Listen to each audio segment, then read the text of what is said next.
մի մեծահարուստ էր ապրում քաղաքում եւ մեկ աղքատ մարդ, ուրի անունը Ղազարոս էր։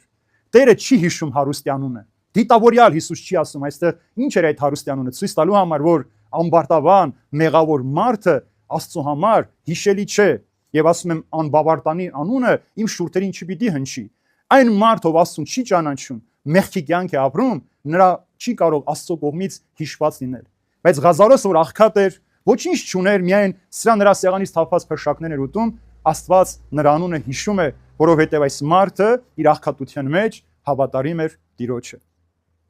Որն էր երկրորդ մեղքը այս մարդու։ Փառավոր հագնվում էր, երբ որ ասում ենք ծիրանի էր հագած, այս զգեստները վայել էր հարուստն արթնած կամ թագավորներին։ Հիմնականում այն ժամանակ թագավորներն այդպես փառավոր հագնում։ Ցույց տալու համար, որ մենք էլ այսօր ցկտում ենք ամենալավ հագուստը կրել մեր վրա, ամենաթանկ զգեստը, նույնիսկ հարսանյաց պատրաստվելու համար հարսները գնում են հարյուրավոր խանութներ են փնտրում, ամենաթանկը գտնեն, որ ցույց տան մարդկանց, որ մենք ամենաթանկ զգեստն ենք այսօր հագել կամ առաջինը մենք ենք հագել այս շորը, բայց ներսում կարող ես փթած լինել, ինչպես որ այս մեծահարուստն էր փթած։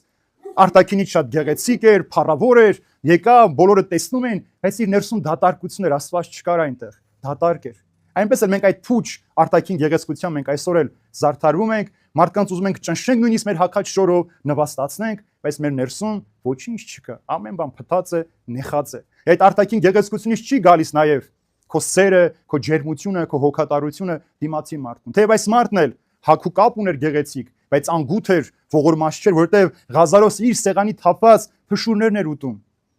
Եվ ինչու է շներին օրինակ բերում, որ շները լիզում են նրա վերքերը, ցույց տալ համար, որ անհավատ մարդը, անպատկար մարդը շներին հավասար է։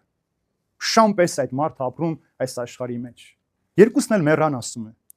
Ղազարոսին տարան հրեշտակները երկինք, իսկ մեծահարուստին թաղեցին հողի մեջ։ Տեսեք ինչքան կարևոր համեմատություն այստեղ։ Անհիշաչար, անհիշատակ այս մարդուն տարան թաղեցին Աստծո համար մոռացված,